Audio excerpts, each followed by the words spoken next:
पहुंच गए हैं और वृंदा के पतिव्रत धर्म को नष्ट कर देते हैं और उसके गले में जो उसकी पत्नी के द्वारा पहनाए गए पतिव्रत धर्म की जो माला थी वो टूट जाती है और माला जैसे टूटती है जालंधर मर जाता है। जैसे उसका पति उसके सामने आकर के गिरा, वो कहती है मेरे दो पति, अगर ये मेरे पति है तो ये कौन है? प्रभु मौन खड़े हैं। वृंदा ने पूछा आप कौन?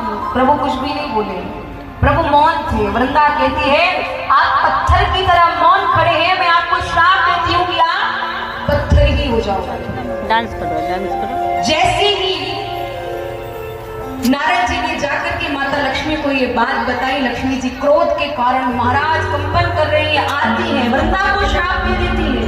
जाओ दीदी, जा रही है चॉकलेट खाने। मैं भी तुझे श्राप देती हूँ कि तू लकड़ी की तरह खड़ी है, तो जा तू भी बन की लकड़ी बन जा। महाराज नारद जी ने देखा कि वृंदा भी लक्ष्मी जी को श्राप देने को हुई है, तो यहाँ नारद जी ने दोनों देवियों को समझाया, सांत्वना दी। बोले देवताओं का युद्ध तो रुक सकता है पर देवियों का अगर प्रारंभ हो गया तो वो रुकने वाला नहीं।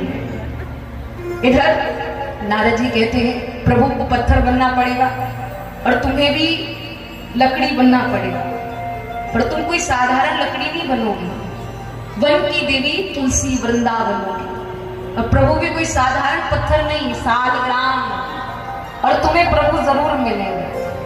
अपने लोग मिलकर के जब देव प्रबोधनी एकादशी आती है तो तुलसी शालग्राम जी का विवाह उत्सव करते हैं, ये उसी समय से प्रथा चली है। बोलिए तुलसी शालग्राम भगवान की जय। इधर महाराज श्री सुखदेव प्रभु ने जैसे राजा परीक्षित को कथा सुनाई है, वैसे बाबा तुलसी समस्त संतों को सुना रहे हैं और देवादेव महादेव शंकर भगवान माता पार्वती को बता रहे हैं।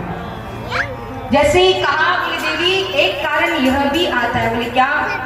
एक जन्म कर कारण एहा जही लगी नार धरी नर देहा, जही लग राम धरी नर देहा। नारद श्राप दीन एक बारा, कश्यप एक तही अवतारा, कल्प एक लग तही अवतारा। जैसे ही महाराज देवादेव महादेव शंकर भगवान बोले एक कारण यह भी है कि नारद जी ने नारायण को श्राप दिया, जिसके कारण उनको नर देह धारण करनी पड़ी।